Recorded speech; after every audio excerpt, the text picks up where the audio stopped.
Yosua pasal 14 ayat 1-5. Pembagian tanah Kanaan.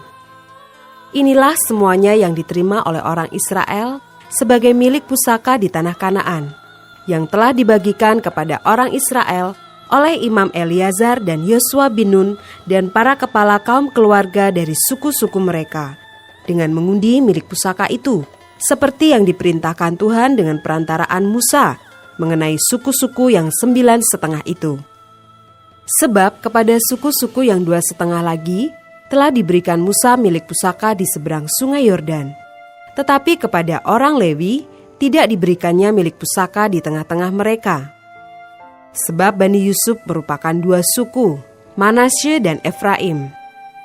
Maka kepada orang Lewi tidak diberikan bagiannya di negeri itu, selain dari kota-kota untuk didiami, dengan tanah penggembalaannya untuk ternak dan hewan mereka. Seperti yang diperintahkan Tuhan kepada Musa, demikianlah diperbuat oleh orang Israel dan dibagi-bagi merekalah negeri itu.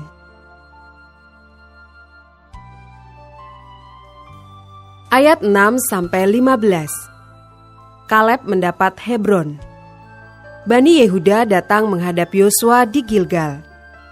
Pada waktu itu berkatalah Kaleb bin Yefune orang Kenas itu kepadanya, "Engkau tahu firman yang diucapkan Tuhan kepada Musa abdi Allah itu tentang aku dan tentang engkau di Kades Barnea.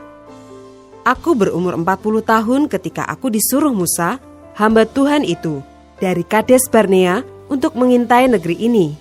Dan aku pulang membawa kabar kepadanya yang sejujur-jujurnya. Sedang saudara-saudaraku yang bersama-sama pergi ke sana dengan aku, membuat tawar hati bangsa itu. Aku tetap mengikuti Tuhan Allahku dengan sepenuh hati." Pada waktu itu Musa bersumpah, katanya, "Sesungguhnya tanah yang diinjak oleh kakimu itu akan menjadi milik pusakamu dan anak-anakmu sampai selama-lamanya. Sebab engkau tetap mengikuti Tuhan Allahku dengan sepenuh hati. Jadi sekarang, sesungguhnya Tuhan telah memelihara hidupku, seperti yang dijanjikannya.